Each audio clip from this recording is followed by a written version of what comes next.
though you took a different stance. Innocent, you said. Innocent. Yeah, quite innocent. And in the sense that they are very evident, quite apparent, like what is it made for, why it is made for.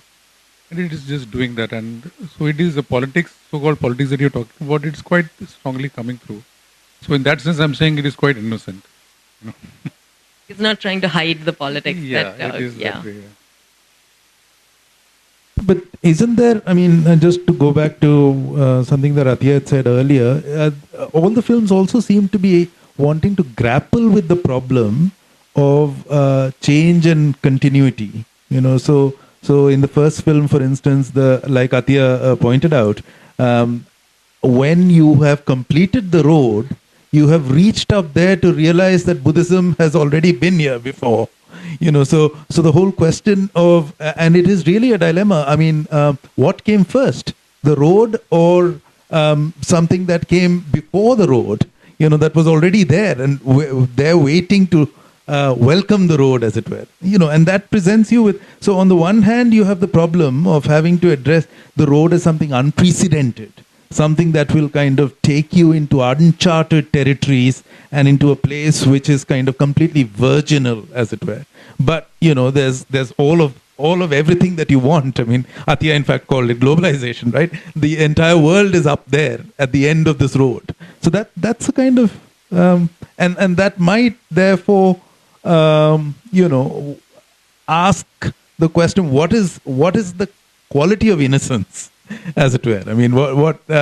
So I see what you're saying, but I think that does not fully address the problems that these filmmakers faced. Sorry?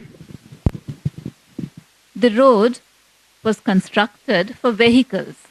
So for Buddhism to be transmitted to Bhutan earlier, you don't need a vehicle, People monks probably just walked all the way. Right. The movie is about building a road, constructing a road for vehicles. Simple. Monks didn't need the road. They just walked across the mountains. Right. It's just that the films do suggest that the roads will do more than transport vehicles, right? It is also about, and there are... No, even knowledge. They very clearly say, Vigyan, I think, what word did they use? I forget. But ideas, vichar. They use the word vichar, These roads will bring new ideas. And I think that it really speaks to how Nehru thought about, he goes up there and he says that the only way in which Bhutanese can defeat the Chinese is to modernize. And modernization is the road. Is the road modernization itself? Is it the bearer of modernization? What is this road going to take? How are these vehicles going to be bearers, vehicles of modernity? Right? It's the road itself is the vehicle. It takes up not only cars and goods, it also takes up Hindi. And so I think that that is the job that I think that in that sense, the films are not innocent. Because they don't,